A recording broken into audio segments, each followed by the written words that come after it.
What is going on, YouTube? We are making do with the lack of underdog cheap drafts because I am a cheap draft guy. Remember, I am paying to learn how to best ball here. I don't like being a fish. Two guys who know what they're doing. Let's go ahead and make sure the stream is up and running. Remember, I am paying. Yeah, everything sounds good. That is what we're looking for. Okay. So we're gonna do some DraftKings best ball, 20 round full PPR. A little different, but same principles. Same principles. Hope everyone's doing well. We had to take a hiatus for a bit. Ted, how are you, buddy? What is going on? Pretty good. I dig the prison cut you got going on there. Oh, dude. See the prison style haircut? Dude, I don't even like... I have not paid for a haircut in like 5 years. I just shave my head and let it grow. And I just do that every 3 months. I'm not, the thing is, like, I'm still in the middle, right, of dropping about, my goal's 110 pounds. I'm floating right around 80 pounds down. Like, if I lose enough weight that I'm worried about being good looking, we'll worry about paying for haircuts then. Like, I'm not, I don't have a, it's putting lipstick on a pig to try to spend like $40 on a decent haircut right now. At some point, I'll revisit the issue. My mom's friend cuts my hair because I have an oddly shaped head. So I can't shave my head because I look like one of the Ethiopian children. I mean, I can't really shave my head's shaped like a cantaloupe, which is like certainly an issue. But yeah, I don't know, dude. I just rock it, whatever. I don't. I'll live with it. Okay, we get the 2 pick. Pretty cool. Underdog or DraftKings ADP tends to be much more reactive than underdogs. So I'm curious, like, what hype monsters are going around. What's going on? We'll see as we get into it. I've seen Dijon Stribling in the 7th round of these drafts. I've seen him in the 4th round of these drafts. Yep, I was watching a high stakes. I forget which high stakes. One of the tight end premium high stakes, and he was up at the 6th round. 6th round. Look, you can always count on the fantasy community to take news and be reasonable and rational with that news and not overreact like a bunch of seals clapping their bellies staring up at the sun going blind. Yeah, I mean, look, my problem isn't like I certainly am I am much closer to getting overexcited than underexcited about this stuff. I totally get it. My problem, though, is like a strategic one, which is at some point you've like squeezed all the edge out of a pick when you push them up high enough. And what the guys will say is like, well, if he returns value, it was a good pick either way. Well, yeah, but there's a huge difference between if Dijon Stribling, maybe he's not a wide receiver 2 all year, but say he's like a top 20 wide receiver by week 14. Mike Evans is down before the fantasy playoffs. You're getting Brock Purdy's ex-receiver with a soft playoff schedule, and you have this huge league swinging benefit. I guess, sure, maybe that doesn't matter if you got it in the 6th round or the 9th round, but for me, it's like, I don't know, dude. I don't want to lose all the edge there. Like even Jonathan Brooks, who's been a guy I've just been jamming all summer, right? Well, at some point the edge is gone when he's approaching a 6th round pick. Yeah, I don't know. It's a very weird, because I do get excited about this stuff, but I do get nervous that like we're gonna chase whatever value was there out of a lot of these picks. It all boils down to opportunity cost, right? Yeah, it's a question of opportunity cost. Like when you're drafting Dijon Stribling in the 6th round, or you're drafting Jonathan Brooks in the 6th round, right? Like that's kind of where the run of the pseudo quarterback ones goes. Yep. Like so, you're saying I'll pass on a Drake May, Jaden Daniels, Caleb Williams for a Dijon Stribling, please. Yep. Which I would call reckless. Yep. That was like part of what was going on in the Flock League draft that offended me. I titled this thing the Flock League drafts, right? I don't know, dude. I get being sharp and I get pushing picks back, but like, I think Fantasy Stock Exchange, whatever his name is, Corey Bush. Yeah, Corey.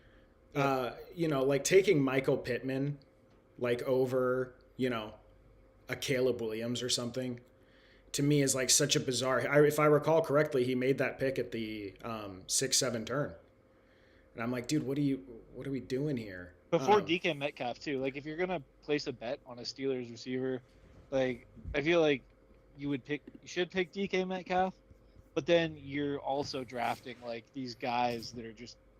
It would probably be a nightmare if that person cracks your lineup, right? Like if you're trying out Michael Pittman, I would assume things didn't go very well for you.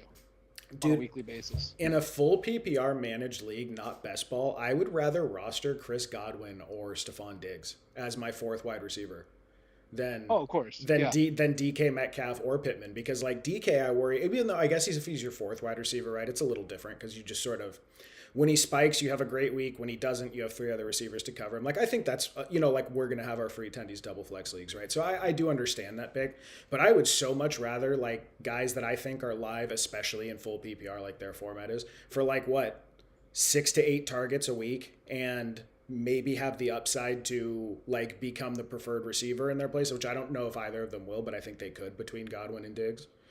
I don't know, dude. Again, like I feel like an ass saying that. I was thinking about. By the way, if I'm looking down, it's because I'm watching the Jags Panthers game. Jags Panthers. Wanted to see the Jags running back rotation, but it looks like I believe LaQuint Allen got hurt this week. It looks like Byshal Tutin's not getting any run, and I don't see Chris Rodriguez out there. It looks like they're taking a look at depth pieces today. But yeah, I don't know. What were your impressions of the free Tendies draft? Or free Tendies draft. God, I hope one day, man. I hope one day we're up there. The Flock League. What did anything like? We can get into it in a little bit. I was offended by the one dude who treated it like it was a joke when you have a 1 in 12 shot at $100,000, dude. Just to not Well, lock in. so that guy Rome, he's from Survivor. He's not like a fantasy football guy, really. Oh, he's a reality show guy? Yes, he was from Survivor, and he just like he just watches them on YouTube, and he won the fan contest because he submitted a good video, right? So like, he doesn't have a fantasy football YouTube channel. He doesn't claim to be a sharp or anything like that. And honestly, I didn't think he had the worst team. After he did the Aubrey pick, he went like Stafford, Jawan Johnson, Stribling, and someone else who was like actually a pretty good. Oh, he went Kalen Black too. Sal inted and picked Jordan James, and Rome comes around in the last round and takes Kalen Black, who as Niners fans we know is the running back too, right? So I was like, hey, actually, I think that all that guy has to do is trade for a wide receiver and he's fine. I was far more offended by a guy who is allegedly a fantasy content creator in Danny Ladd, just completely overdrafting his guys to be the most excited. Like Colston Loveland at the 312, massive overreach. Going Travis Hunter back to back into Jonah Coleman. At the 9-10. I don't care if that was the Yes. 11-12. I would still think it's stupid, but I wouldn't care as much. Like, but at the Yeah, 9-10, we don't care. We don't care in round 14 and 15 of like no, best ball. no. We don't care in round 14 or 15 of underdog, where it's a non-managed league. But you are purposely picking zeros when there are guys on the board that have real target opportunity or real carry opportunity just to get your slappy guys. Yeah. Right. Well, Like, dude, those aren't even. I thought though. that was far more offensive. Dude, Travis Hunter isn't even like a. Travis Hunter has become like a joke about. I can't believe we were actually drafting that at some point this year. Like to reach on that is like, again, dude. You have a 1 in 12 chance at $100,000. Like I would take that so seriously. That is. It's so lame to do the whole speech about like what does that money mean to me, man. For me, that is like. That is 2/3 or maybe half, but like more like 2/3 of a PhD degree that I wouldn't have to take out loans for. Do you know how hard I would study and like how seriously I would come in there prepared and like take it? And like when I see someone fucking around like that, dude, that like actually made me angry. And if I were in that draft room and I saw someone doing that and like creating ADPs that should not have been there in other leagues, if people were doing what I would call like competent drafting, no. What's up, Indecent Exposure? Good to see you, buddy. Well, here's the thing about Rome's draft. In Indecent Exposure, we were talking about the Flock League draft right now. Like we're parasocial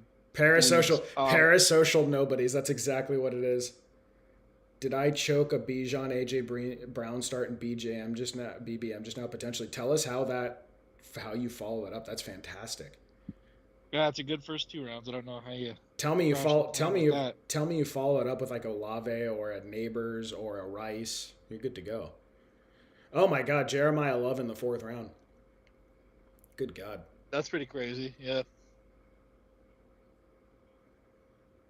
We're hitting DraftKings for now. Indecent Exposure. We are hitting DraftKings. I think Underdog will open up another cheap one before the season. We still have 2.5 weeks to go. Oh no, I passed on AJ Brown. Oh no. Who'd you take? Oh that's no. the real. If you didn't take AJ Brown, did you do? The Drake London? Did you do the let's get all the Falcons in here draft? Yeah, I just passed on Drake London because I didn't want to do Bijan Drake London. Oh man, Tua is a force destroyer. It's the opposite of a force multiplier. He's a force divider. It's like Yes. he's like a yeah, he divides by 2 or 3 instead of multiplies by 2 or 3.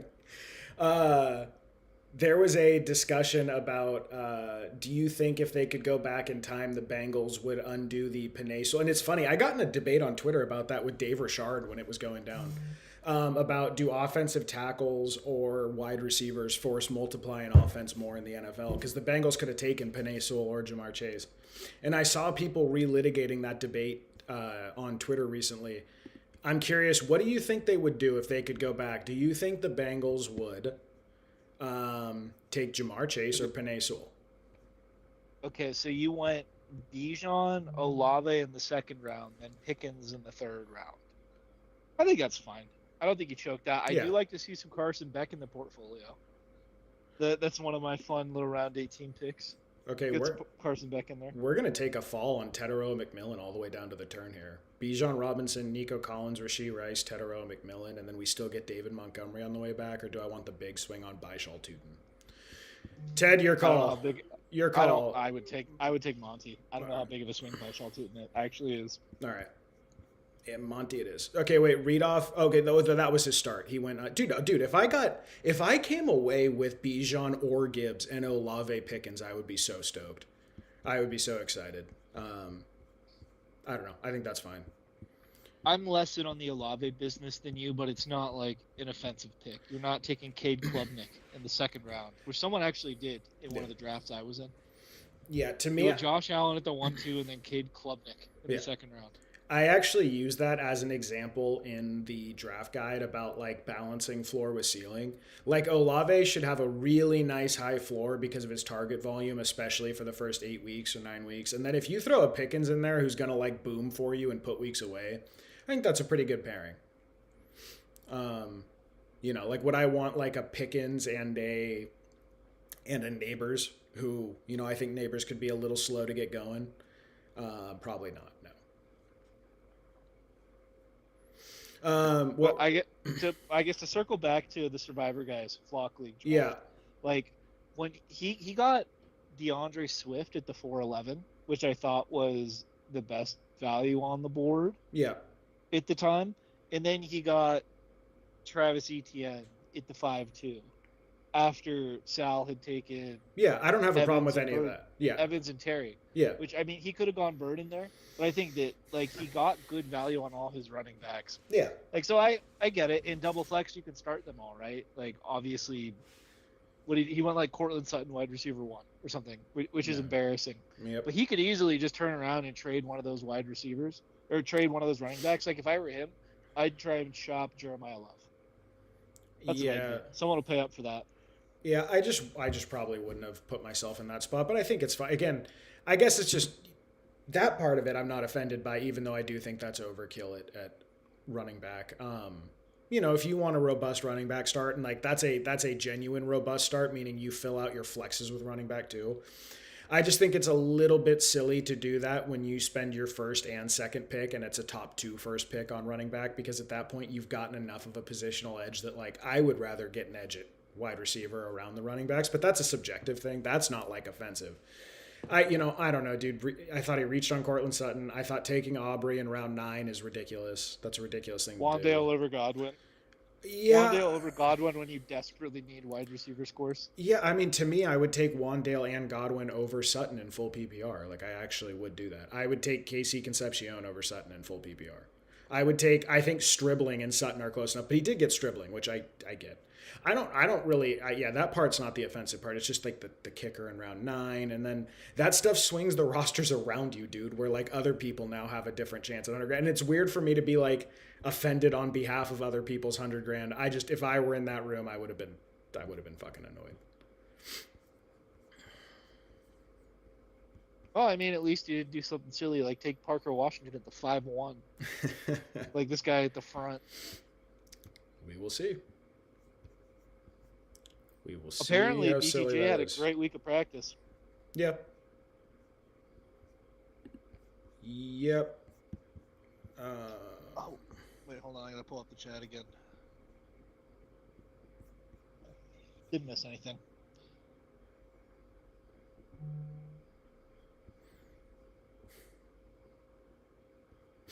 kind of a weird turn here because I don't have any stacks, but I'm probably just inclined to take an elite quarterback anyway. Can always backstack, my friend. Yeah. Oh, there I will take Marvin Harrison Jr. though as my wide receiver four. We'll have plenty of options to come around. Like I think Daniels will come around. I'd be happy with Warren. Oh, we're on the board. Okay.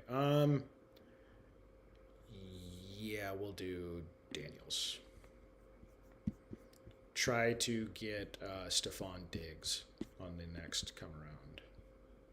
The other thing that drove me crazy about the Flock League draft is they all like unanimously pushed quarterback, but they changed the rules to 6 points for a passing touchdown.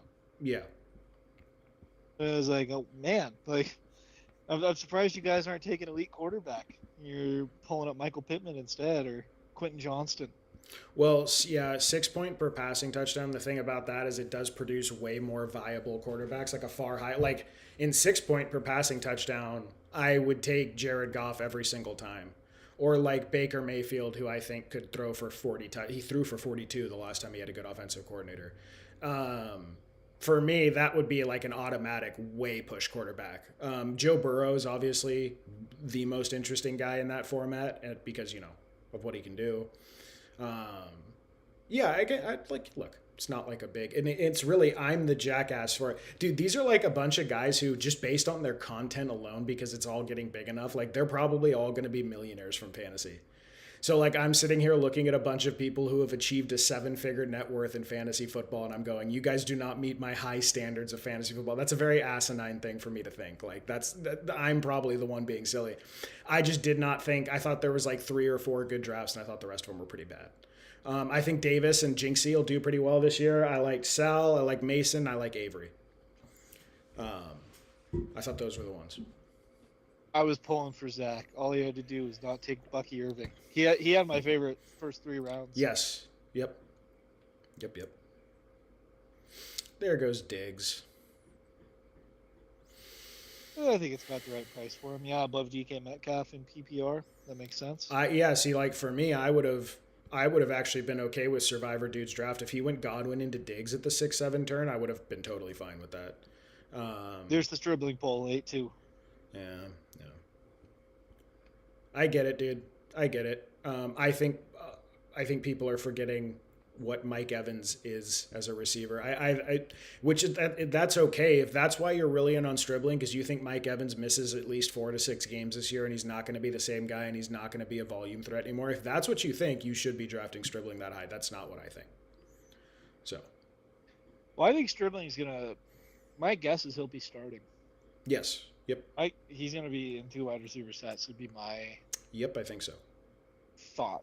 Like, I guess the reporting that I saw is like Demarcus Robinson was running in front of him in like some practice or something this week, and I know that Kyle has said stuff about how they like kind of want to clean up some things. Like Stribling missed 2 blocks, so this is the second straight preseason game he like completely whiffed on a block. Yeah. And there was like something else he did wrong. So I wonder like if they're gonna slow roll him. The Niners will.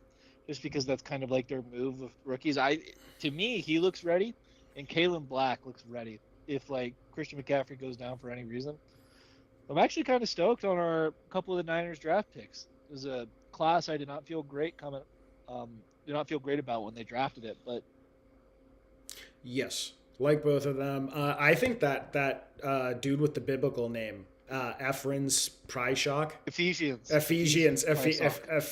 Prysock. Oh my God, what a great name. I think that guy is very interesting too from like a, attributes perspective. He's a very lanky dude. Okay. So I did really want Wandale Robinson here. I think I continue to believe that he's going to be the leading receiver in Tennessee, and I think he's going to get a lot of receptions. It's much more interesting to me in this format. Tony Pollard has been a little bit banged up, and Spears has been getting a lot of work, and Singleton's been getting good ink. So I'm just a little bit cooled off him. Okay, the decision's made for us. We'll go RJ Harvey, I think. Yeah, we'll go Like RJ. it more in PPR. Yeah, yeah, yeah. I'm not worried about like totally the RJ Harvey thing is like whatever you think of Dobbins or whatever you think or don't think of Coleman, like all of that doesn't really matter. I think RJ Harvey's going to be the third down back this year. We'll get Wandale Robinson there. Okay, very happy Yeah, with that. I feel like RJ Harvey's value is kind of separate Yeah. from Yep. the J.K. Dobbins thing. He can still be. Yep. You probably won't feel great if he's in your starting lineup, but you could do it. Yep. Okay. Do we have any stacks here? I mean, I have like late stacks. I could try to push into that next like go around of like C.J. Stroud with Nico Collins, Cam Ward at 154, Mahomes. 55. You got Mahomes, brother. Yeah, I don't like Mahomes this year. He's like maybe one of my biggest fades this year. Yeah, you know, best player in football. Yeah. Best player in football. What if he's good? Yeah. What if he's good? Yeah. What if he's good? Yeah, dude. I've actually been drafting a lot of Mahomes in like the Yahoo mocks. I'm Yeah. getting him in like round 10 or 11, which I'm pretty stoked about. Like if I kind of punt the position. Yep. So we're gonna try to come around and do like a CJ Stroud into Ward turn here, or if one, because we have stacks for both. If one of them goes, we can do like Stroud and Darnold. Willis maybe falls. We'll target 143, 146 to do either one or two QBs. It kind of feels like a waste to do a 3 QB build with Daniels. I'm gonna insist that if Mahomes makes it back to you, that you take him rather than trying to stack Cam Ward. Okay, if you're insisting, I don't like when you pull out Yes. that card. I ask that you only do that when you're serious about it. If He's on the top of the board. Okay. There's no way he makes it back to you. I don't think. Okay. I think that's gonna mean nothing. Okay, we'll do a Mahomes Kelsey turn if you are insisting about it. If it comes up, if okay, there goes Mahomes. All right, Yeah. Decision made. Well, like he would have had to sit at the top of the queue for like 16 straight picks. Yeah. It wasn't happening. Let me see. Indecent Exposure says, y'all don't F word with Little Dalmatian. I don't even know what Little Dalmatian is. I did not know there's a Little Dalmatian. Is that the one though with the weird like qualification rules? There was one of them that I didn't. There was one of them that I didn't like the structure of the tournament. Although honestly, I do kind of want to do my 20 entries for these $3 DraftKings ones too. There is the Little Dalmatian 4, which is $1 entry. Oh, is that just the straight one? Oh, those are just the straight $1 ones. Okay. Let me see.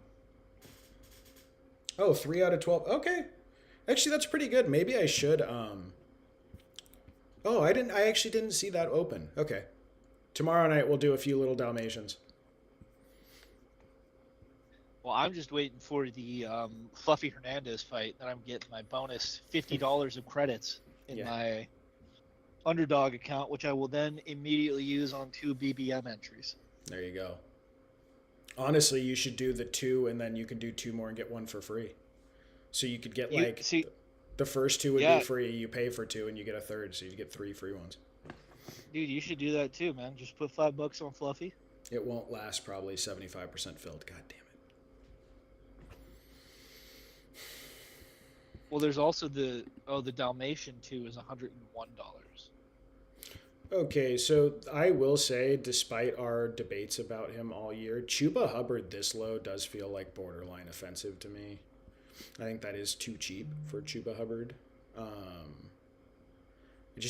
I need other positions is the problem here. I'm going to get Isaiah Likely to anchor my tight end room. We'll see if Chuba comes back around. Isaiah Likely in full PPRs is fun for me. I like that a lot. Indecent Exposure just got him at 119. He says, "Gimme, I'm progressively become more of a Likely guy. It was the off season has kind of continued." Are you talking about Hubbard or Likely at 119? Oh, that is a good question. I would assume he's talking Hubbard there. To me, it's like okay, well there goes Hubbard. That would have been the pick. Like again, I'm not unreasonable too, just because like I'm super in on one guy in that backfield or whatever. Like if the value drops enough, yeah, you have to adjust your priors and go in on someone. Underdog ADP 96 Chuba. Yeah. I'm a Chuba guy in decent exposure, and let me tell you what, I feel much better about getting a Chuba discount than I do about paying up for Jonathan Brooks. I think that it's very possible, especially with the news today, that he will be ready by week one. That he is the first guy out there. He's taking the first snap, and the Brooks guys are going to lose their minds online. Okay, Mayfield, Love, Willis, Darnold, Stroud, Ward. Whoever comes back to us, we will fill or we will stack with. Uh, we will stack with Jaden Daniels. And actually, I wouldn't mind a little Chig Okonkwo tight end too with Jaden. I still think Chig catches 50 balls this year.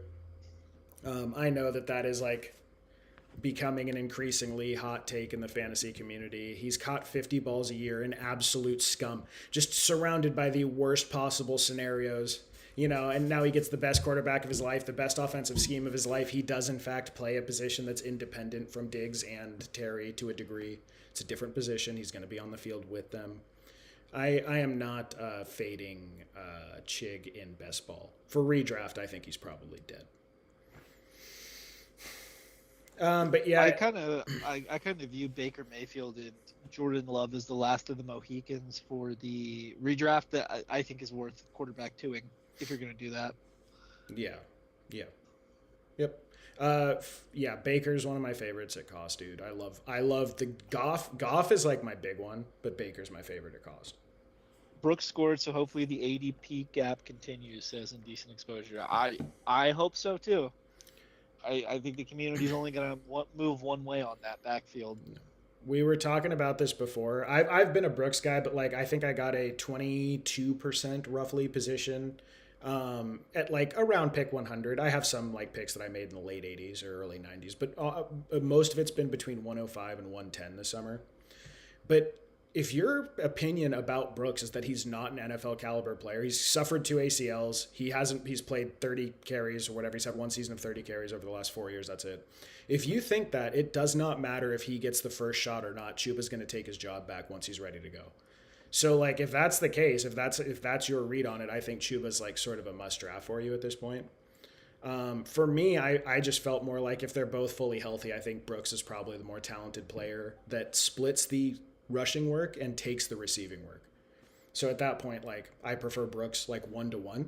But if there's a 40 pick gap, which is now developing between them, if Brooks is approaching sub 170 and Chuba's approaching like super 110, that's not really. I don't think that there is that a 50% value gap between those two. I think that's too much. So I will adjust. I also think you're underselling the quality of player Chuba Hubbard is. I'm I think not. Chuba's perfectly reasonable running back. I'm not under. I just don't think he's. I think Jonathan Brooks was like a pretty special physical talent. Now, whether he's a better football player or not, that doesn't tell you anything. A physical talent just gives you the basis, right, to be a good football player. You still have to actualize the talent and turn it into something. I don't think Chuba's a special physical talent, but I think he's a damn good football player. Does that make sense? Like, is that too, No, that makes finicky of sense. a take? I just hear a lot of the sharp community say, you're never gonna win a fantasy championship with Chuba. He's a jag. He's just waiting to have his job taken over. And it's like, well, I mean, I won a double flex championship flexing Chuba Yep. and Chase Brown No, his that is rookie year. That was pretty fucking awesome. Yeah. that's a categorically false statement. Chuba has been what's called one of fantasy points power law players. One of the 15 players every year that wins championships at a disproportionate rate for his managers. Chuba Hubbard has been one of those. So Chris Rodriguez feels like a crazy value back here. I want to lock up the Chiga Conquo stack. I still want my QB2, and QBs get weird here. I think we have to. God, dude, there's such great value here. Doesn't this feel way too cheap for Chris Rodriguez, even as like my RB5? It does feel cheap. I would just get your quarterback in the boat Yeah. though, And then, because you okay. you kick it another round, you're gonna be picking out of the Yeah. Geno Smiths. And then what do we? I mean, I guess the C.J. Stroud, Nico Collins stack just makes too much. Oh well, and I have Montgomery. Oh no, I'm sorry. So I have Montgomery. No, definitely. I much prefer Sam Darnold to C.J. Stroud, but I think at that point, if I had seen that I had Montgomery, I would have just taken Stroud. I think at that point though, I want the Collins, Stroud, Montgomery stack. I think Nico provides, or I think C.J. Stroud provides you some floor. People are saying like he's done as an NFL player. That doesn't feel right to me. The CJ Stroud truthers will be vindicated You this think? year. You think so? I mean, Yes. I've just always been. You remember, right, when we talked about that during the draft? Like, I thought the Panthers should have taken Stroud. I would have taken Stroud one overall. And I would have taken Richardson second. So that's probably wrong on that one. But you know what I'm saying? Like, I've always been a Stroud guy. I don't think that goes away just because he struggled to open his career personally. It's the curse of Caleb when he beat Caleb on Monday night and Yep. sunned him a little bit. Yep. Give him the little pat on the chest like he was a softball coach. Like, oh, pal.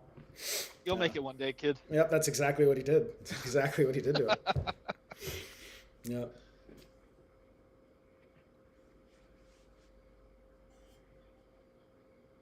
So what do you think about the Tyrone Tracy thing?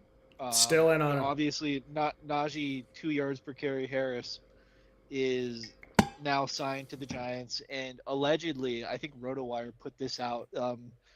They're under the impression that he was brought in to make a significant impact, Okay, play a so significant role. so it's one of our favorite conversations we have around here, right? About media literacy and subjective interpretations, right? Because it is a subjective thing. I don't Yes. think it's objectively true. Okay, one, something that the fantasy community has completely glossed over. The appointment to bring in Najee Harris was made the week before the preseason game where Tyrone Tracy missed the block. So it was made a week before. So that appointment to bring in Najee had nothing to do with Tyrone Tracy missing a block. Nothing. It was made beforehand, right? Okay, so that's just a narrative that you can dismiss out of hand because I've actually seen, I believe, like the Josh and Hayden came out pretty strong saying that that was a condemnation of Tracy. That is absolutely, it would be impossible because the appointment was made before. Um, so the way that I always handle the ambiguity in three-headed monster backfields is I look for the guy. Genuinely, my preference is what guy has the receiving role. Give me him because the receiving role is less likely to get injured during the season. I know he's going to have some level of reliable work. There's a chance he takes a good amount of the rushing work from the main rusher, whatever, right? So I believe Tyrone Tracy Jr. is still by far the best third down back on that team. I believe the Giants are spooked with Scattaboo. I think Scattaboo does not look right in practice, is my feeling. My subjective, personal opinion that is not based on hard evidence. When he did that weird little wobble thing where he tried to step off on a route in the warm-ups the other day, that was weird to me. They were interested in Jeremiah Love. They were interested in J.K. Dobbins. They've listed him and Tracy as co-starters all summer. They brought in Najee Harris, right? To me, it's like the organization in very many ways is telling you they do not believe Scattaboo's a bell cow this year and they're going to work him in a rotation. And if it's a rotation, give me the guy that's going in round 12 or 13 with the receiving role who's had 1,000 yards in back-to-back seasons in Tyrone Tracy. So that's where I'm at with it. What do you think? What have you made of everything going on? Well, there was an interesting little tidbit of information today. Najee Harris signed for zero guaranteed dollars. Yeah. It is technically a $0 contract, and the last time that anybody took a deal like that was Adrian Peterson when he went to the Skins, Yep. however many years ago. So you don't see that very often, right? That doesn't tell me if you signed a guy coming off an Achilles who also blew his eyes out with fireworks, who Yep. wasn't looking very great to begin with, Nope. to a $0 contract. I don't think that Nope.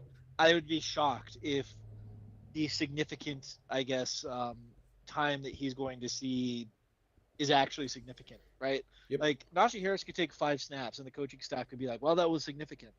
Yeah. So by the Right? way, Well, he's on the every snap on the field is a significant snap. did not do that to make a point, but if you're going to give me like pick 168 Tyrone Tracy Jr., I will keep taking that. So, Yep, yeah. he's a guy who's been like, I think someone said like they got him around like pick 150 or whatever, or like in the deep 170s in an underdog draft. Like I would be buying the dip there. So I don't really think this roster needs Cam Ward because I have CJ Stroud and Jaden Daniels, but I do have a stack with Cam Ward, and this is 20 picks behind ADP. I don't normally do the 3 QB build. Should I just eat it here? Or should I do like a Pat Bryant I'm, instead? I mean, it's 20 rounds, It's right? 20. Like Yeah. I think it's fine to take him. Yeah. All right. I don't normally do that, but that's okay. We did get the stack to line up. Gives us a nice high floor.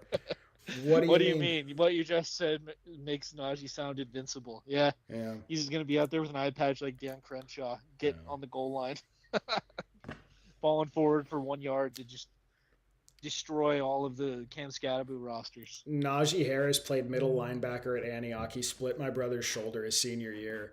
And that dude did look invincible. Watching him play on a field with high schoolers from Akalani's high school, the East Bay Area Division III, playing a Division I team, that was wild. And kids were running up and having him like sign footballs and stuff after the game because they knew he was gonna, make it or whatever. Najee's a beast, but I went to a high school with an actual good football team in De La Salle. yeah, De La Salle. I made movies about that school. Yeah, yep. All right, maybe a nice little Charlie Kolar roster here. We are Charlie Kolar. I laugh about that every single time. I laugh about what's his name, Liam berating Jacob Sanderson and Ron Stewart about that pick.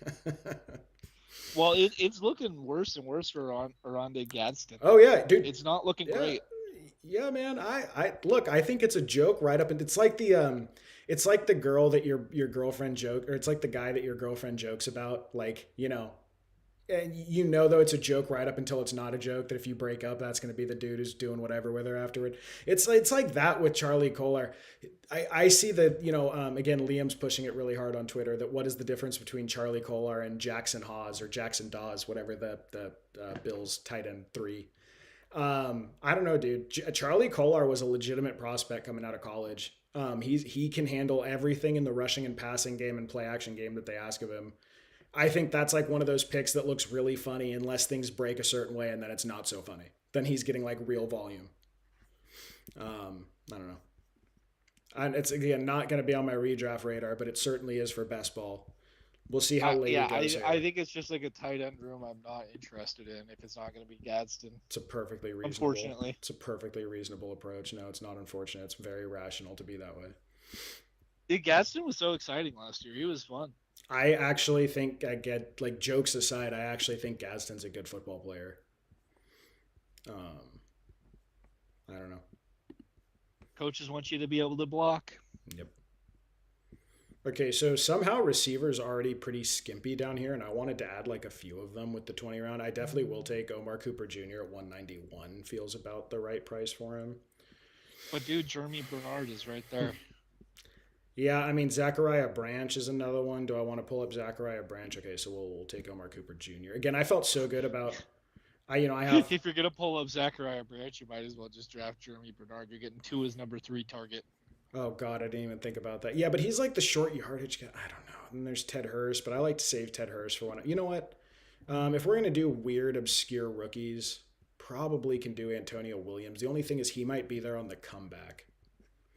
Rashad Bateman.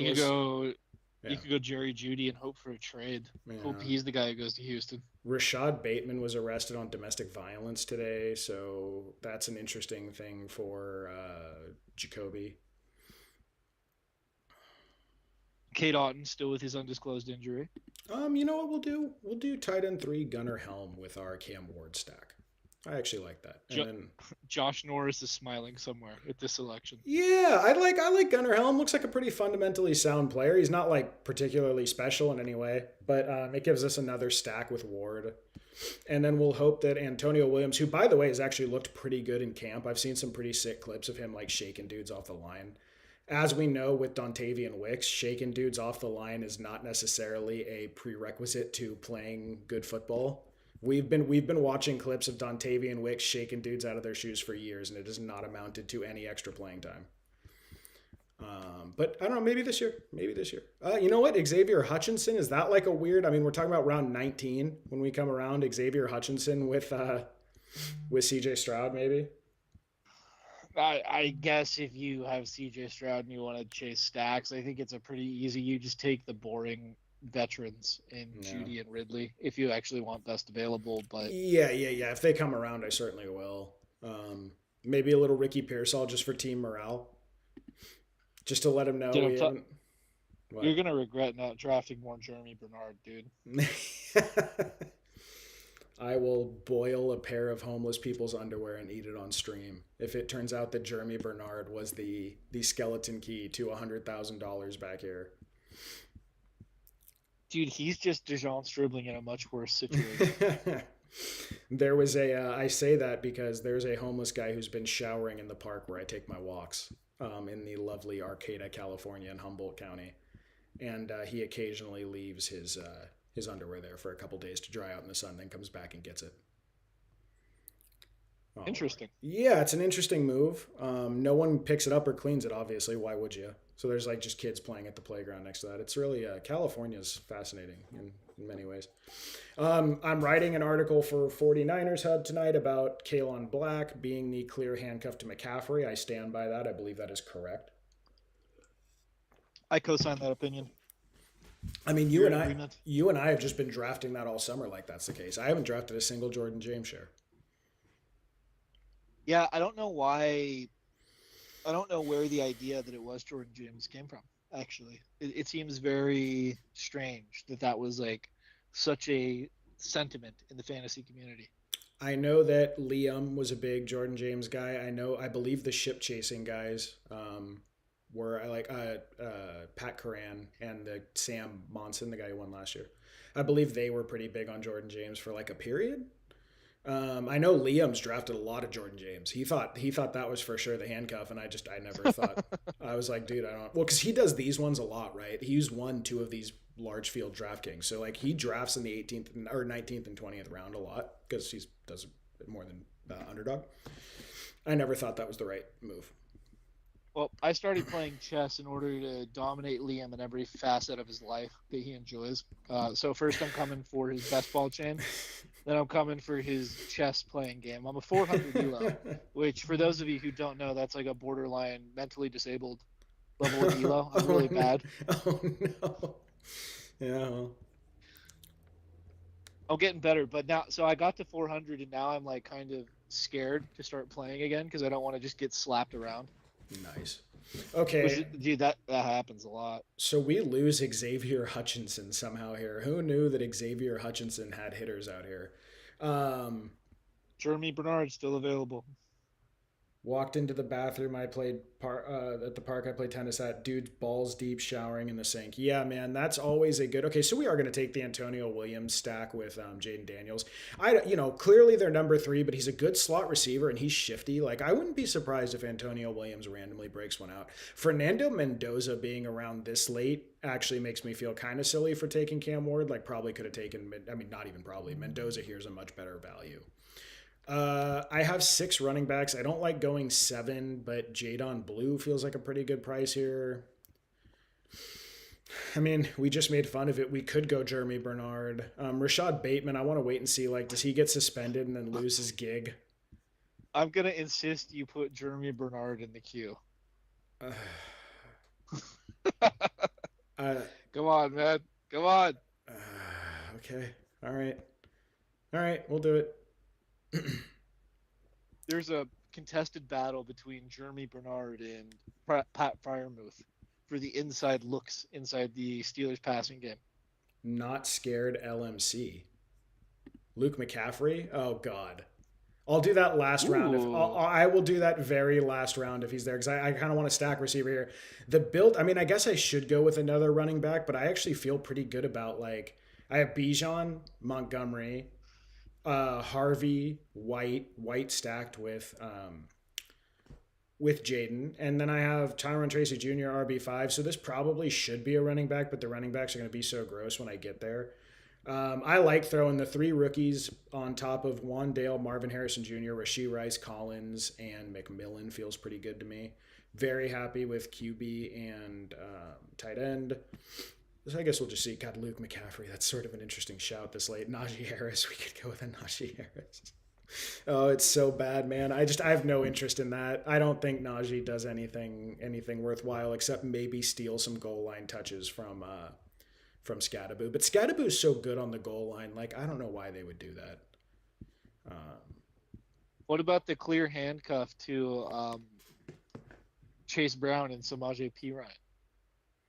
I think if Chase Brown goes down, they're like calling on Trey Benson or one of the Cowboys backups, like or Nick Chubb. They would bring him. I don't think they're going to rock some RJP. The Cowboys backups. The Cowboys don't have good backups. Yeah, dude, Davis and Maffa and Blue. Like I think one of those guys might get some interest or be cut and signed somewhere. I like Davis a lot. I think Davis is a pretty good player. I mean, that's also just my thing. Like, I'm not saying that's correct. You're right, maybe. Um, I'm just disgusted by Jaden Blue. I think that guy yeah. is a loser. If Brown goes down, they're trading for Najee, obviously, and decent exposure. I don't know, man. I don't make a whole lot of I think what did you say, Ted? That was very funny. Or no, was it someone on Twitter that said it, or was it you that said like, yeah? And I go to the strip club thinking I'm gonna get laid. Like when they said Najee Harris went to New York thinking he's gonna get work. I think it's very similar. Like they just tell him, yeah, we'll get you work, of course. We'll see you out there, champ. Like tap him and send him out in the field. And I don't believe they brought him in there to get any sort of meaningful work this year. I just didn't. I don't think that. Could be a James Conner angle if you want to play the maybe they get traded game. Yeah, or a Malik Davis, just saying like he's actually the backup. Because again, I actually think Malik Davis is like the power runner. He would be the early down backup. Who is the guy that just got the backup role in Indianapolis because of the DJ Giddens injury? What is his name? No idea. Some random dude. You know what? I throw a little Claiborne in here. Maybe Claiborne gets a bit of the role. Well, if you think that, oh God, Aaron Jones is done. yeah, if you think Aaron Jones is just dust, then that would make sense.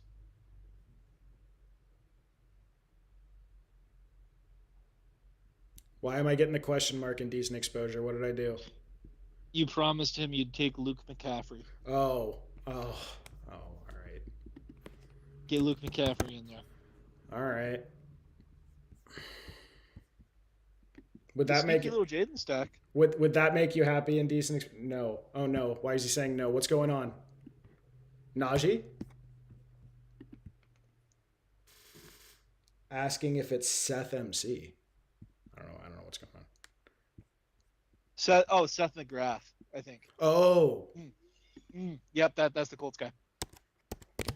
Seth McGowan. Seth McGowan. We have Ted. It's Seth McGrath. You fucking idiot. Yeah. Hold on. Yeah, that's the. I've seen Liam draft this guy. Okay. All right.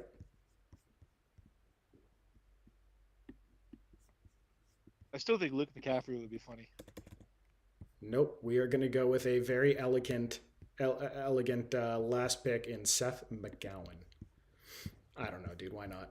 I think technically he's a direct backup as of right now. Okay. Look, it's round 20. You're not going to get a whole lot done in round 20. You could go James Conner and thinks he gets traded. I actually think Trey Benson. He was apparently in front of Giddens anyway. Yeah, okay, that's fine. Mooney's in consideration there. Thornton could catch a deep ball every now and again. KLS maybe. Again, you're talking about pick 20. Like I think that's fine. That's somewhat of an upside thing. Okay, the roster: Jaden Daniels, Bijan Robinson. Okay, I know I'm staying.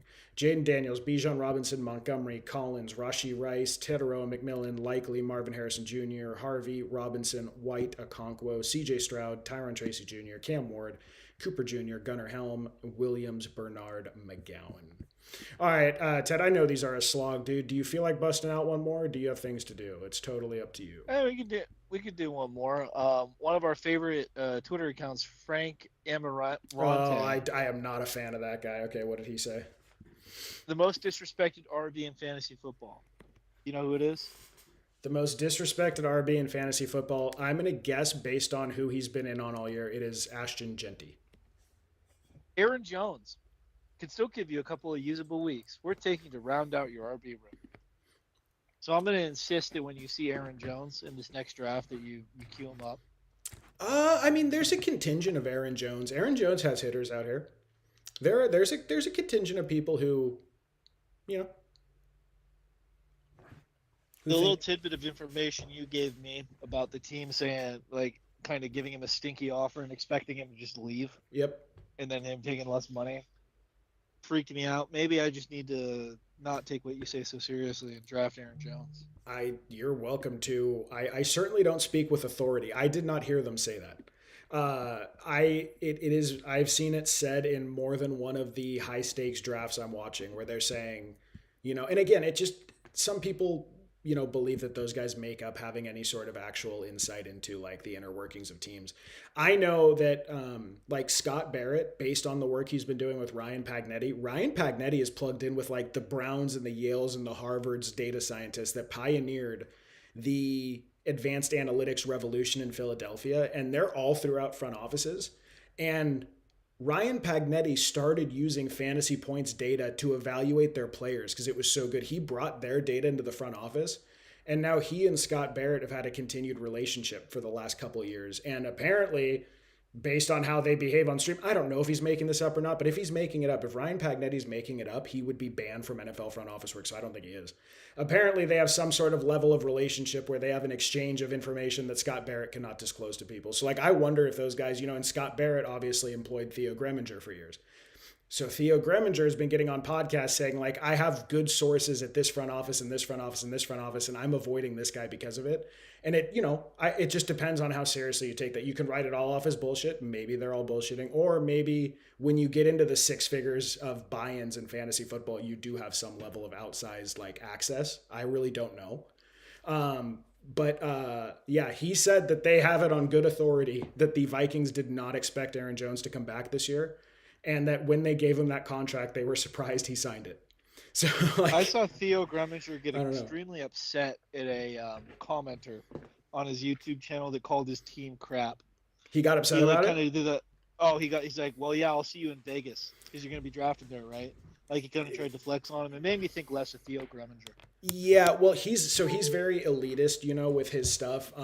He actually said something that got it like really stuck in my head, about like I don't make content for people that do little buy-ins, your low stakes leagues, your $100 leagues. That's not what I make content for. I make content for people that put thousands on the table and they make money every year. Those are good fantasy players that I care about. And like I thought that was a little bit offensive, right? One, because I guess I am technically a lower stakes player, even going in for like a couple grand of buy-ins is lower stakes to those guys. But dude, like, just because you don't play those really high stakes, there are people that are incredibly passionate and take a $50 league very seriously. I do. And like, that's how I became really serious about fantasy. And like, to me, it's a very, elitist attitude that you're not really playing real fantasy, even though I do think what they do is obviously at a higher level and it's more serious and they have more skin in the game. Theo is very elitist about that stuff. And so is Scott Barrett. Scott Barrett's dad is a Wall Street guy. Scott Barrett's dad works in the Fortune 500 companies in Wall Street. So he's a little bit of a Nepo baby in terms of like the connections that he had access to set up fantasy points. So yeah, those guys are very, he's sitting there like Scott Barrett's rubbing shoulders with financial analysts from Brown and all that. Indecent Exposure says, okay, if they were the only people who watched him, he'd have no audience. That's exactly what it is, dude. It's like, but also like, I care more about people that are passionate about fantasy. Like I worked on fishing boats for years where it was like $2,000 to $3,000 a day to come out on the fishing boat. And you would get this certain class of fishermen, right?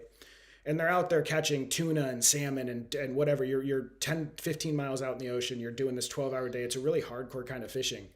But to me, it never felt that different than going to a reservoir where me and Ted go, throwing a little dab of power bait on a line and trying to hook in a trout. We caught a nice rainbow, or not a rainbow trout, a lightning trout. Do you remember that, Ted? The yellow lightning trout. Oh, dude, yes, because I had always heard rumors about lightning trout there. Yeah. At Lafayette, and I'd never seen one before. Dude, like... It's like a, for I guess, Indecent Exposure, you're the fan here today. But it's a synthetically created trout. A trout salmon. Characteristics of a salmon. It's a trout salmon hybrid. They're eunuchs, so they cannot reproduce, and they color them like this crazy yellow color. It's called a lightning trout. But like, dude, it never felt that different to me to like, yes, you're doing it at a much bigger scale. And yes, you're using $10,000 equipment instead of a $50 pole. But it's still like the essence of loving fishing and getting out there. And to me, that's very much what a $50 fantasy league is. I understand it's $600 of prizes. Like, it's not the same thing. But so Theo's very much one of those guys. I still, though, do really respect him as I'm doing my fantasy theory, the thing that I'm going to try to write during the season and off season. I'm going to put 8 to 10 months into producing this series. It's going to be a much different thing than what I'm doing. I'm really putting a lot into it. And for Theo, what you find is like, he's a big structure guy. So he's really, really into, God, dude, a Saquon Barkley or Chase Brown on top of a James Cook start. I'll take that to the bank. he does actually have a unique fantasy theory of his own that he couches his stuff in about structure and structuring drafts. And he is very good at that. I think you do become a better fantasy manager by consuming his content and watching him draft. But very much an elitist, very much a little bit asinine sometimes about how he views non high stakes leagues and non high stakes managers. I think you're right to point that out.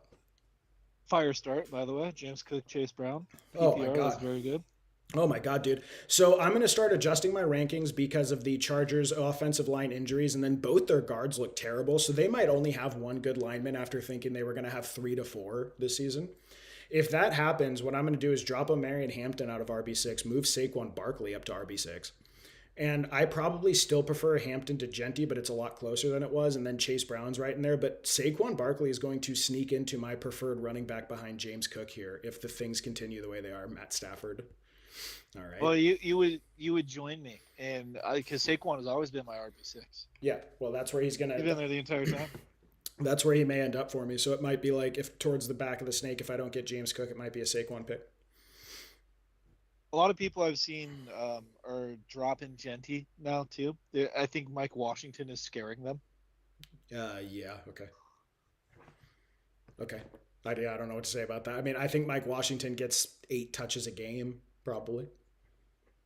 Yeah, I think people are scared that, like, because a big selling point of Genty is you're getting the giga volume Yeah. there. Yep. And I think a lot of people are like, oh my God, is this going to be a timeshare? Yeah, it's a timeshare, certainly no. That's actually a really interesting, totally what we were discussing, right, with Ryan Pagnetti and Scott Barrett.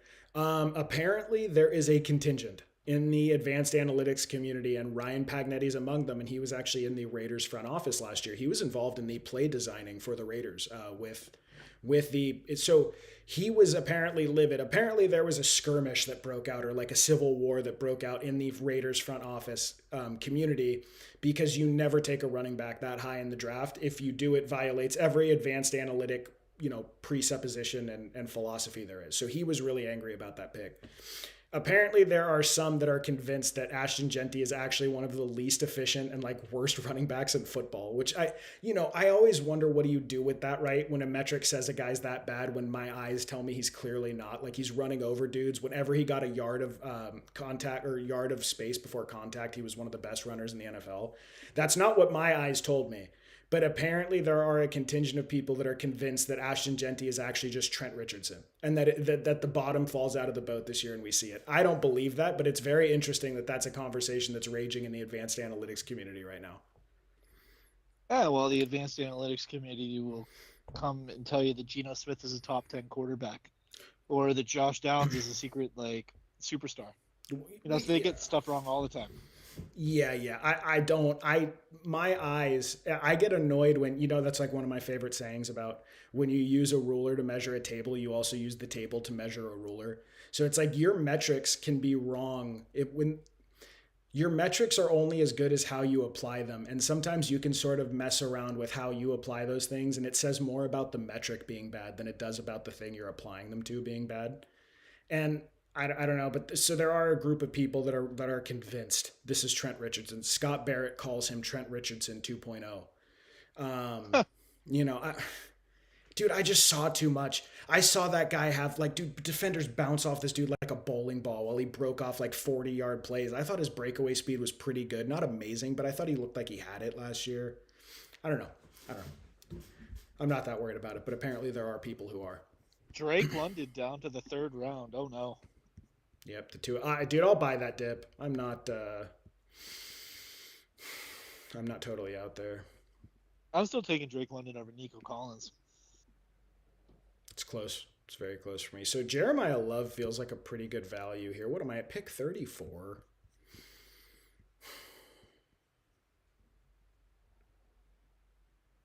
No, we're gonna. That's tough with Boo on the board. Yeah, we're gonna stick with our double hero strategy. Go Igbuka. The medical community, based on my my injury bot that I built in ChatGPT, is pretty convinced that Igbuka will suffer no decline in play when he's back. That is at least that's what Deepak Shona is saying. That's what Jeff Mueller is saying, and that is what the bot that I trained to look up sports med injuries is saying. So I'm getting 3 out of 3. The two sources I use plus the bot are all saying wheels up on Emeka Egbuka.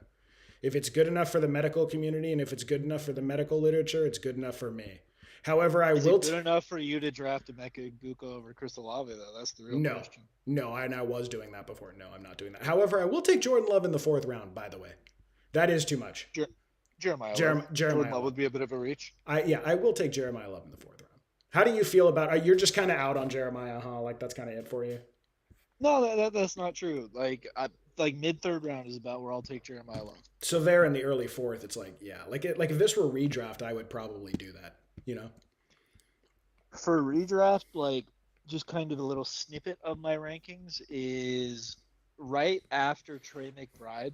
I like Devontae Smith, Yeah. and then Jeremiah Love is my next guy. So I'll take Jeremiah Love over like the Egbuka. Flowers, Igbuka, Olave cluster. Because for me, Olave is still in that cluster of guys. Hmm.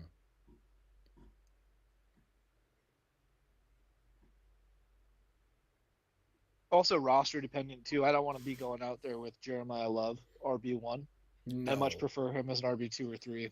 No, I would have before the high ankle. I actually would have been willing to do like some hero builds with that. Like go Chase. If you go like Chase and Pickens into Love or Chase and London into Love, I would have done that before the injury.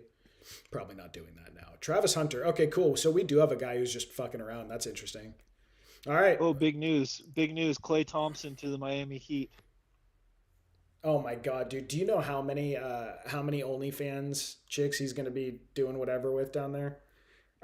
Clay is a baller with that stuff, and I think in Miami right now it's like 17% of women aged 20 to 30 do OnlyFans. Oh man, he's gonna have a great time. You ever been to Miami? No, never been to Florida.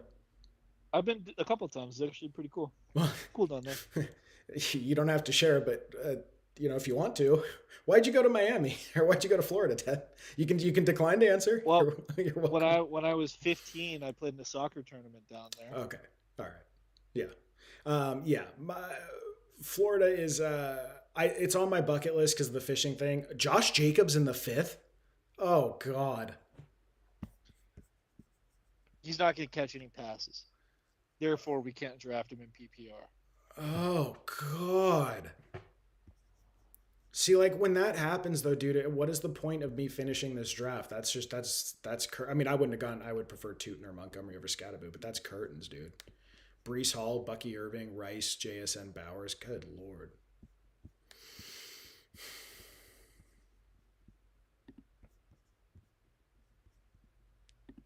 I feel like Luther Burden is starting to slide down a little bit too far.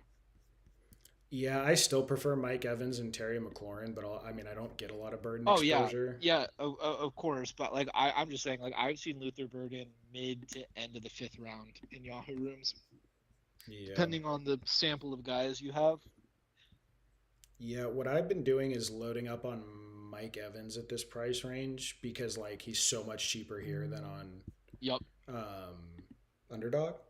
I feel like at the 5-6 turn is too much, and then any of these three, if they get back to me, I'm going to be pretty thrilled with that. Prefer Watson, Williams, Rome. Probably it's close though. They're all mushed together for me here. For me, it's JMO, Rome, Watson. Yeah, well, this is going to be a bummer if this falls that way because I need a receiver badly. Okay, there it goes. Can I interest you in some Tyler Warren? No, because of the robust RB start. I do think that's like more than fair price for Tyler Warren. So it's Marvin Harrison Jr. or Brian Thomas Jr. I do prefer MHJ by a good margin here. And I have I have Jeremiah What? Love though. Why? No, we're gonna go. BTJ, bro. Yeah, we're gonna go BTJ. Good man. Okay. It's an okay recovery. I would have much preferred Odunze or Christian Watson there on the comeback, but Cook, Brown, Egbuka, Mike Evans, Brian Thomas, Jeremiah Love. I think that's a pretty good recovery from the robust start. Yeah, man. Anytime you can get the wide receiver 1 in Jacksonville in the 6th round, you got to take it. If that happens, it will be a happy coincidence for me. I'm still taking Brian Thomas Jr. I'm just not taking him ahead of Washington. or ahead of I any loved of. it that the Flock League consensus room all had Brian Thomas in front of Parker Washington. It made me happy. Yeah, yeah. If you think highly of them, I would be happy to see it.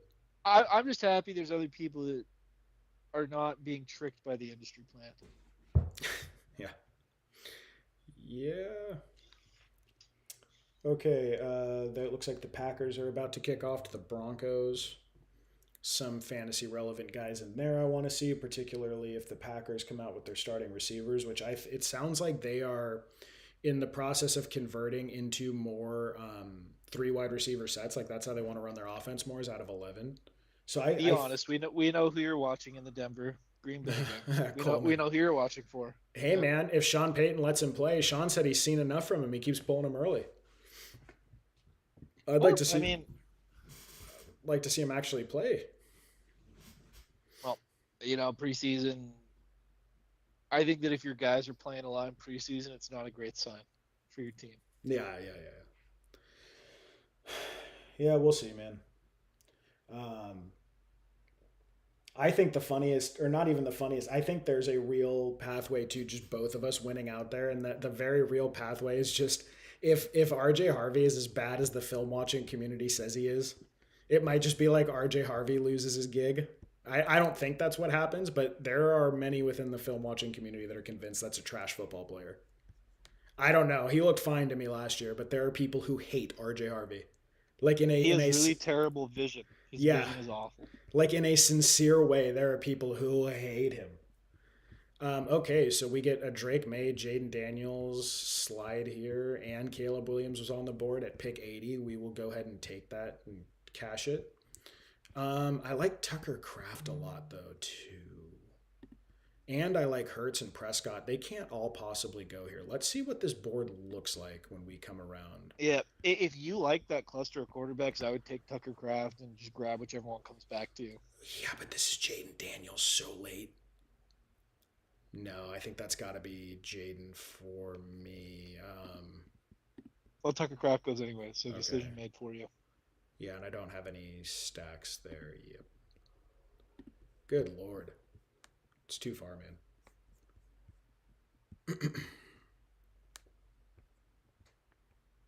And actually, you can throw a nice little stack there with Diggs. But what about Cortland Sutton? I don't mind Cortland. I don't mind him in best ball around here. That's fine.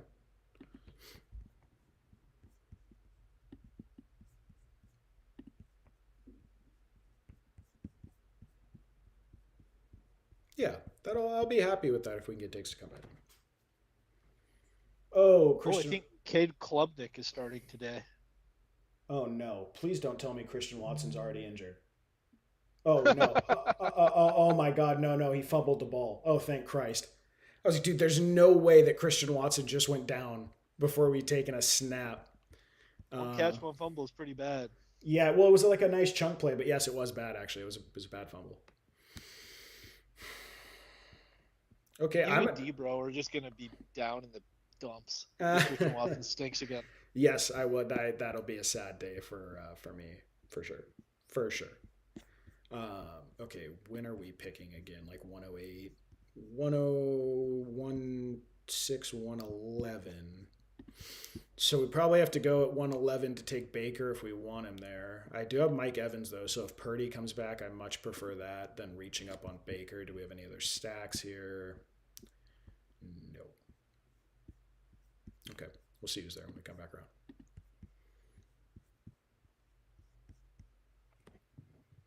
Okay, they ruled it incomplete, or they ruled him down.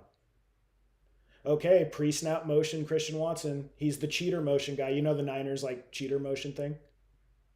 That's a very dude. I am excited about that. I mean, obviously, it doesn't take much to get me excited about Christian Watson, but that is you know what I'm talking about. The cheetah, the McDaniels and Shanahan, like the thing they use to unveil coverage and then leverage coverage, where they kick him in motion, then have him go right back.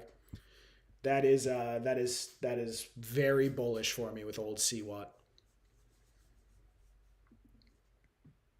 Yeah, man. If you think going in motion is an exciting thing, Yes, Yeah, pre I snap get it. motion is highly predictive of fantasy production. Highly predictive. Yeah, for the Niners, Kyle Juszczyk is the motion guy. Highly predictive. In terms of fantasy points per target, yeah, I think Kyle Juszczyk would be like one of the most fantasy point per target productive players in the NFL. I I think. loved Grant's bit making fun of him. Grant hates Kyle Juszczyk. Yeah, because he's a white Eastern European dude. Of course, Grant hates him. Why would Grant hate a white Eastern European dude? I don't understand. Not for any reasons you can say on YouTube. Okay. You know why. We all know why. Everyone knows why. We can't say it. Charlie Kirk knew why. Jesus Christ.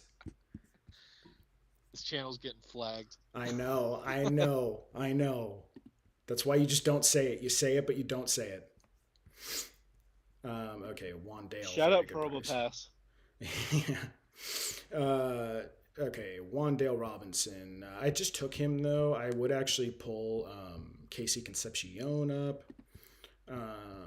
What about some Dijon Stribling? Is he already gone? Nope, Stribs. It's actually kind of interesting if I get Purdy here. Let's see. Let's see how this falls. So I have Cook and Chase Brown and Love. Actually, wait. I have Cook and Chase Brown and Love. What am I doing? No running backs in the queue at all here. This is wide receiver or Jordan Addison. Um, Stribling went. Okay. This is for me. This is just hoping Purdy gets back. Purdy and Daniels. Good lord. And then the Purdy Evans stack. The Daniel Spike week with Diggs.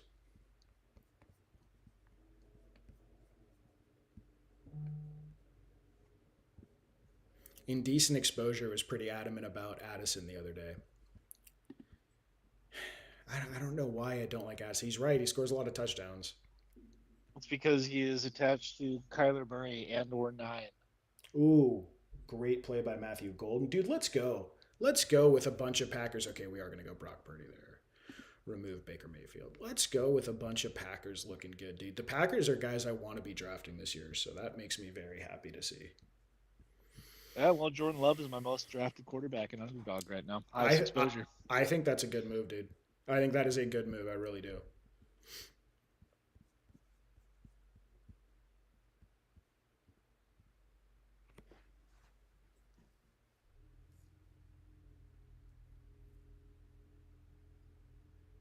How's Marshawn Lloyd doing? Lloyd Five, looks, 2 carries, 5 yards. Huge. yeah, he looks fine. I'm not as I think you are correct in your opinion that he is clearly the handcuff to Jacobs, but I'm not as convinced as the fantasy community that he's going to have standalone value. There's people taking him like in the 10th round of high stakes. I think that's too high. Yeah, I don't think if um if Jacobs is on 2 feet, I think Lloyd's going to be a big fat zero. But That's what I think.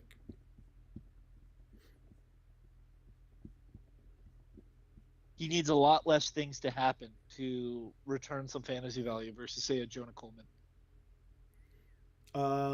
Yeah, if you don't, it depends. To me, Jonah Coleman's a one leg bet. It's just I think if RJ Harvey or I think if Dobbins doesn't finish the season, Coleman's going to be more valuable than Harvey. So to me, it's just a one. There's one thing. But that's because I believe in the talent of Jonah Coleman. If you don't believe in the talent of Jonah Coleman, then no, that's a much more complex series of events that has to happen for him to become relevant. I mean, you could believe in the talent of Jonah Coleman and still get platooned by Sean Payton. Yeah, That's a that is story true. as old as time itself. Yeah, that is true. I mean, again, though, I wouldn't assume like if Dobbins doesn't go down, I don't think that there's even going to be a platoon. I just think I think like Coleman will get 2 carries a game if Dobbins doesn't go down. And also, I get Marshawn Lloyd. You could say is more than 2 legs because the Packers really don't have anyone else behind Lloyd, so they could be a team that goes and gets a James Conner or a Yeah, Trey Benson. yeah, and also it seems like philosophically, like Matt Lafleur just seems to believe in workhorse running backs. Like I guess not always, right? He wouldn't use Aaron Jones like that, but seems like with Jacobs, maybe it's because they had no one behind him, but I also just think it's like his coaching style. He seems to be pretty happy to load up Jacobs with touches, you know. the Packers RB4 is Pierre Strong Jr. right now. Yeah, like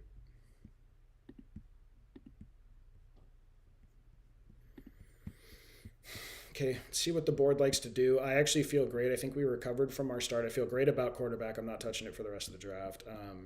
We have Casey Concepcion, Diggs, Brian Thomas Jr., Evans, Ekbuka, and then a great running back room. So we'll see what the board wants I'm to just, give us on the I'm come just down. so happy the Niners didn't draft Casey Concepcion. Based on how he's looked. I would have been pretty excited about it. I wasn't happy about it during the draft, but I think he's aged nicely in the very early stages of his like takeoff here. He looks very good to me. You know who looks better? Who? Denzel Boston. Dejon Striblin. Very different styles of player. Very different styles of player. Shout out Stribs. Yep, I'm totally happy. I don't know what else you could have hoped to have seen from Stribling to this point. I don't know what else you could have asked for. I don't know if I'm going to be following Josh Norris, who I believe now has him in his top 70 or top 80, but Josh is a very excitable guy. I'm surprised, dude. Normally, I consider them pretty level-headed, like even keeled analysis. They have been like getting stoked about everything this year, which Yeah, is like that's fine. It's exciting to be that way, but God, it's an exciting time for them. Think yeah. about the bag they just secured. I wonder what it is. I've always wondered about that. I wonder what that kind of work pays. Nick Chubb announces his retirement. Oh, rest easy, big fella. Rest easy. Thank you Nick for. Chubb is one of my favorite fantasy Yep. players. I think I drafted him like 5 straight seasons in our home league. Oh, Matthew Golden looks good. Contested catch on a little whip route. Oh, yeah, dude, one of my all-time favorite players and fantasy players. Thank you for your service, you fucking legend. Getting a little too excited about the preseason football, Yanni. No, dude, I like seeing guys look good. Wait till the highlights drop on YouTube because they do the every touch from a guy thing. Okay, Chuba Hubbard at 130, dude. We're doing Chuba Hubbard at 130. It's disrespectful. Love it. That's Love it. that's disrespectful. Join me in a decent exposure in our Chuba bullishness. Honestly, we might do a Jordan Tyson here at that point. At 135. There's also a Woody Marks. Woody Marks is also available. By Woody the way, Marks how is good did he look the other day? He did look good. How good did he look? He Yeah. did. He did look very good. It's probably a good thing you didn't take that bet with me. You'd probably be down on Ascended Heroes ETB by the end of the season. I think I would because to me what I'm saying is not in any way incongruent with what you're saying. I'm acknowledging that he has a higher floor median. I'm just saying that that's not what I'm interested in at that pick range. That's not the same statement. That's not contradictory in any way. He has the higher floor median. I don't know. We've seen 20-point games from Woody Marks before. You might just break out if Monty goes down. Maybe. But you know what? It's probably. I'll just let you know that if you had taken that bet with me, Yeah. and I had won the Ascended Heroes ETB, I would have opened it in your presence, and that Oh. probably would have been upsetting to you if I pulled something good. So. Oh, just the worst, dude. I used to when I like didn't have money and was participating in the hobby, like when I had far less money or whatever, I would like open those collection boxes and take out the celebrations packs. They had the 20, you remember those ones that had like evolving skies and celebrations in them and like fusion strike. They had like 5 or 6 packs. I would take out the celebrations and sell them on eBay and keep the fusion strike and evolving skies and open them, right? Because that's all it would cover the box so I could open them for free. And the dude sent me back that he pulled the celebrations Charizard out of a pack of them. I was like, don't ever do that. I don't want to hear that. Like, It's an why? $80 card. Yeah, but still, like, I didn't want to know I could have pulled that. And then you remember my thing about I did the 3 Twilight Masquerade booster boxes and got like one of the masks. So I randomly threw a Hail Mary on a $27 TM ETB on eBay. It was the last one out of 1,000 that the guy sold. And I pulled the Greninja out of that. The last one out of 1,000. And that one was in there. Oh, it was so lit. By the way, that. And then I shortly after you pulled the Greninja because I couldn't let you just have that. Marshawn Lloyd touchdown. That turn was lit, by the way, for injury discounts. Chuba Hubbard and Jordan Tyson in the 140s almost. What was that? Hell yeah, man. Yeah, 130, 135. He did have to pass up Rashid Shaheed and Jonah Coleman to get those guys in the boat, but I'm okay with I it. think they're good bets. Yep. Might still get one coming back. I don't. Did they go? No. They Oh, went in that round, like Jonah, literally yeah, later. Jonah Coleman Sheed, yeah, right after me. God damn it. Okay. Okay. Obviously Woody we're Marks is still available. no. I need tight ends here now. The Well, he Chiga, just. Oh no, he's still there. Okay. the Chiga Conquo stack would be a big one for me.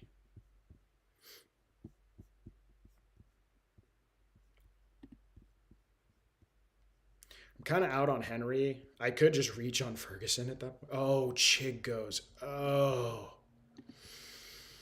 In case of emergency, pull Woody Marks ripcord. No.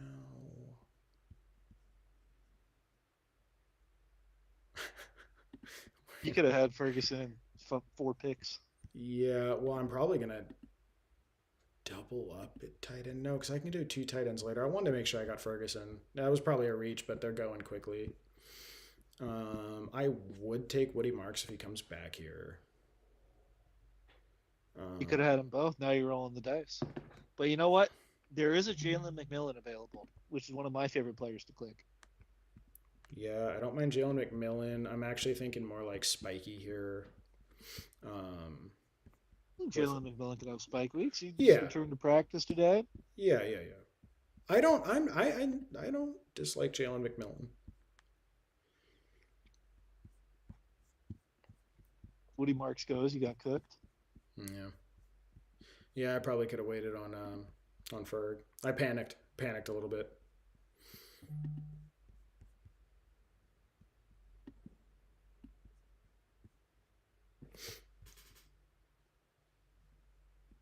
Yeah, we'll take the highest upside handcuff in the sport. Okay.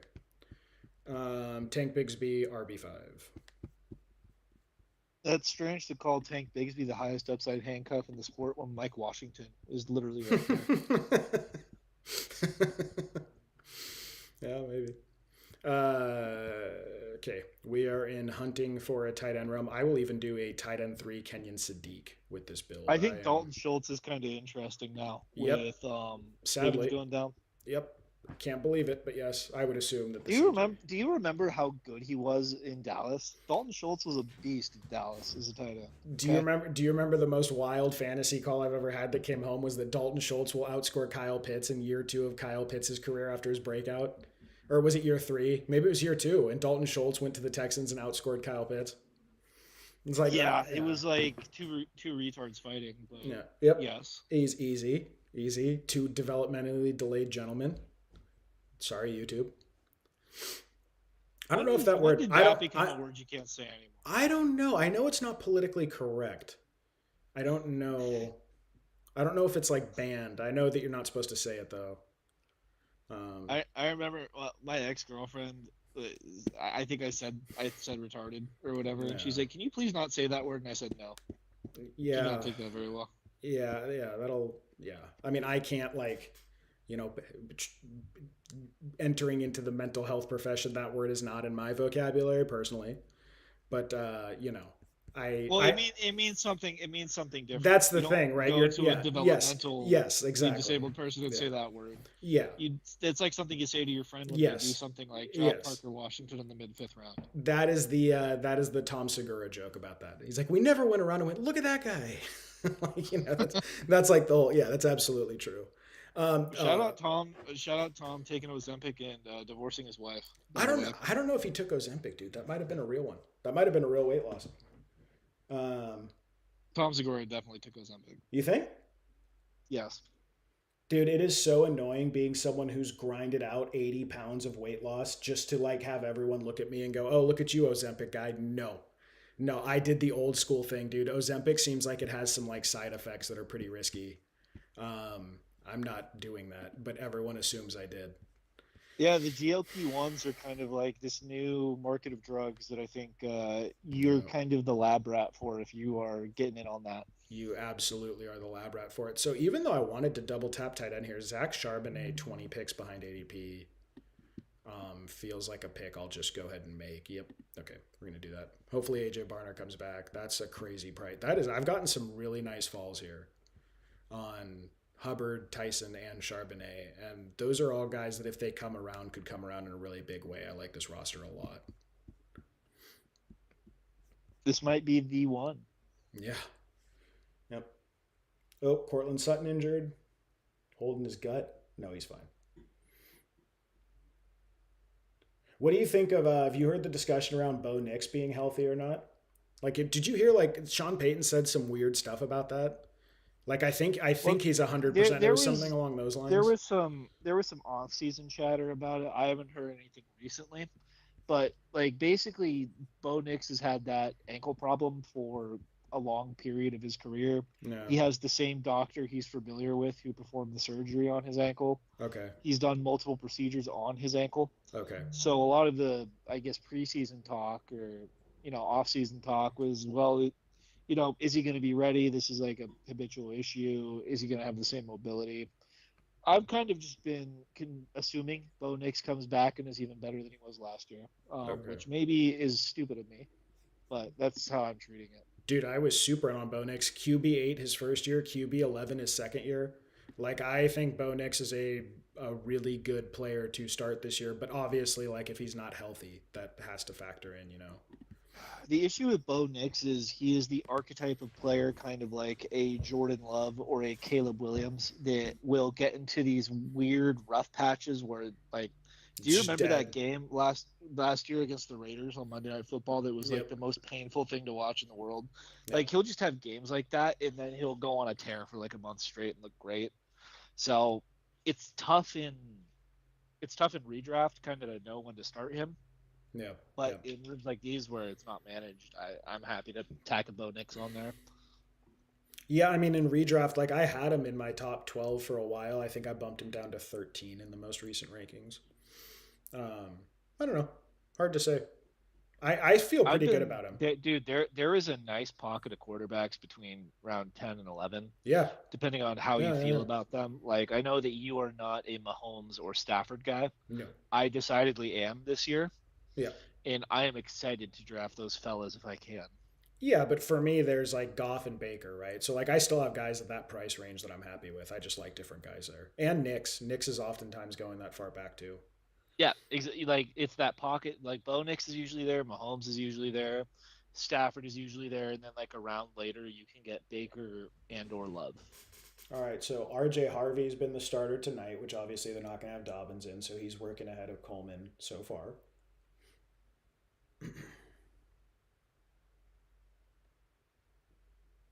Bo Nix looks really good to me, dude. He looks great, honestly. Again, preseason, sure, but these are first teams playing right now. Like, he looks pretty good. Jalen Waddle, 35-yard catch, Yep. Oh, dude, huge. dude.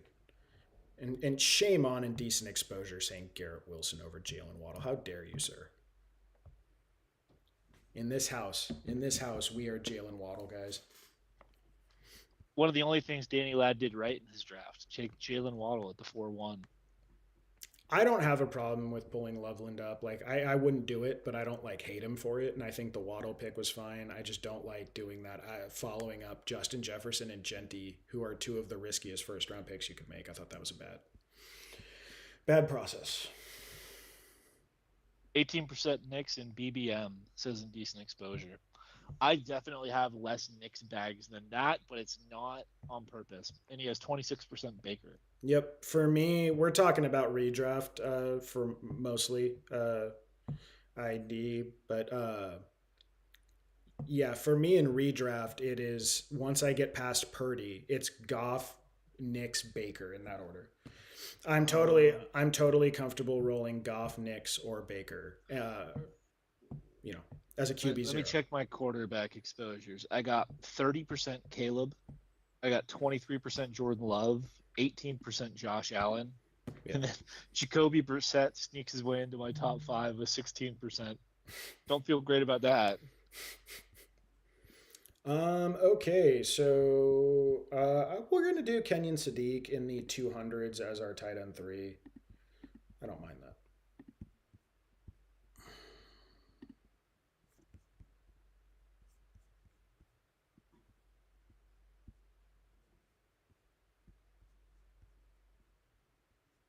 Do a Kayshawn Booty here in case he gets traded. Apparently, the Texans have already made exploratory calls to the Patriots about Booty, so the Yeah. wheels are already spinning on that. Yeah, that's a good player, dude. He should be playing somewhere where he has a chance to really get a role. I've always thought he was good. I thought the Niners should have called him this offseason. I think he's better than Dobbs. Maybe. Dobbs is just sort of a different type of player. Dobbs is going to be their big slot there. That's why I'm so excited about Dobbs. The McDaniels slot role is just like so good for fantasy, but he's more of like a not even a sacrificial X. He's like a real X. Like put the ball up, he'll go get it kind of thing. I think he's a good player, dude. Are you seeing there was a big debate in the 49ers Hub writers room about Cowing versus Watkins. They can probably only keep one unless they cut Demarcus Robinson, which I don't think they're going to do. I think they like Robinson. Who do you think they keep? Watkins, who looks like he's breaking out a little bit as a receiver, but Cowing had the touchdown as a returner, and they need special teams. What's your lean Well, there? I think that they can have Debo return kicks first of all, and second of all, on the Cowing return, the Chargers punter absolutely could have tackled him, and he pulled Okay. up. Okay. RJ Harvey, 25-yard wheel route, touchdown, diving, contested catch. Very good play, sir.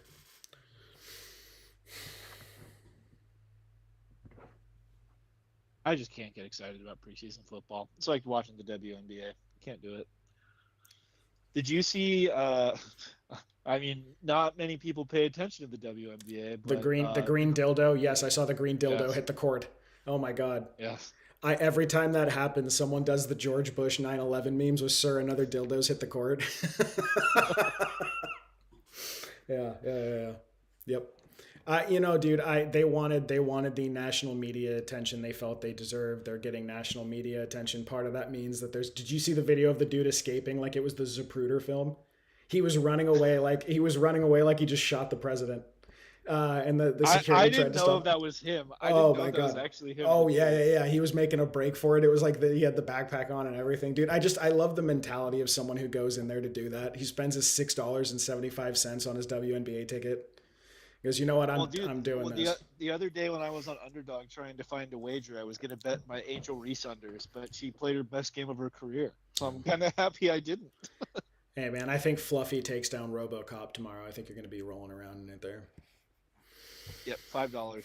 Wagered 10 to win $5. Austin's Austin's first. first dedicated women's sports bar closes after just a year. Yeah. Yep. Hey man, look, if the ladies are offended at the lack of interest or coverage, they can go and support their leagues.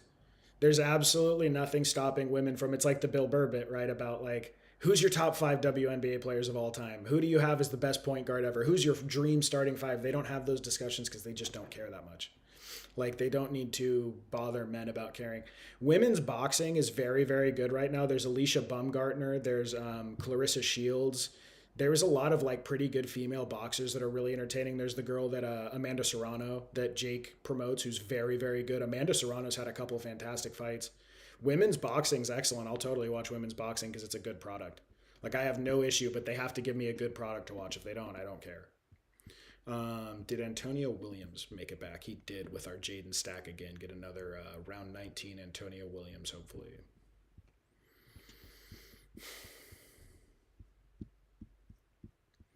Could go. Do we want to do a weird like a Jordan Watkins? Double down that Jordan Watkins makes the 49ers as the wide receiver 5. Jordan Watkins ain't doing anything all year. Can go Christian Kirk. The rumor is that they're trying to stash Christian Kirk on IR so they don't have to let him go to waivers because they are running out of receiver spots at this point. Oh god damn it. Okay, so there goes Antonio Williams. I don't want to get Christian Kirk out of there.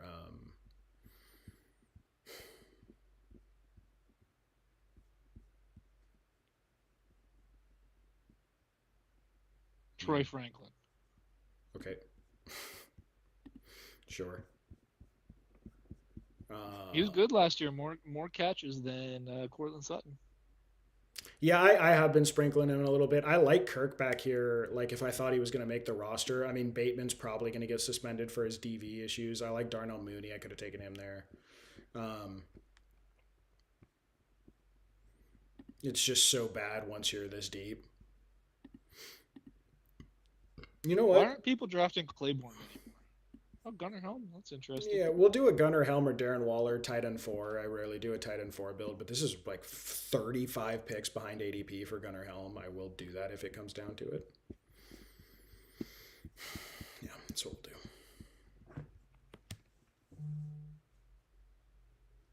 Come on, don't take him right before me. I'll take Bateman if not, but again, Bateman If probably gets the NFL 4 to 6. if Four you to get six. sniped on Helm, you should get some Tonjes in there. Yeah, yeah. I mean, it is a Brock Purdy stack. I am nervous about Kittle, dude. I don't feel the way the market does about Kittle personally. He's a 32-year-old coming off a torn Achilles whose main trait was his explosiveness off the line. Yeah, and has had chronic hamstring issues for years. Okay, we'll do Gunnar Helm as our tight end four. Again, very rarely do that, but that's like a great. That's 40 picks behind ADP. Okay, our roster: James Cook, Chase Brown, Emeka Egbuka, Love, Evans, Thomas, Daniels, Diggs, Purdy, Concepcion, Hubbard, Tyson, Ferguson, Bigsby, Charbonnet, Barner, Sadiq, Booty, Franklin, Helm. Very happy with that recovery off of the robust RB start. I feel great about that roster, actually. That's like one of my favorite ones I've drafted in a while. Hopefully, Brian Thomas Jr. comes through. Okay. All right. That's it. Couple drafts keeping us up in the algo. Maybe we'll do a little bit if it's still open of the $1 Dalmatians tomorrow. I don't know what else we have going on. We're a week out from our big draft weekend, our first one. 8 drafts coming over Saturday and Sunday of next week. Marshawn Lloyd with a nice run. If you're so inclined, drop a like, drop a subscribe. If you feel like it, hit the bell. You'll see us when we go live. Hang out around the season, ask questions, check out our Discord, check out our leagues. Ted, anything to wrap up this lovely Friday evening with? And shout out I to would like Indecent Exposure, by the way. We didn't get to use this tool today, but we have been using it all year. Shout out to you, sir. I would like to know if anyone watches this YouTube video like after the fact and goes to the comments. Let me know the most amount of ice cream you've eaten in one sitting before. Okay. There was something that was said pre-show that I thought was a shocking amount of ice cream. So I'm just wondering how much ice cream people eat in one sitting. Yeah. Yeah, man. Whoever may or may not have done that would definitely be embarrassed to admit what happened. Okay. All right. Thank you guys so much, and we will see you tomorrow night.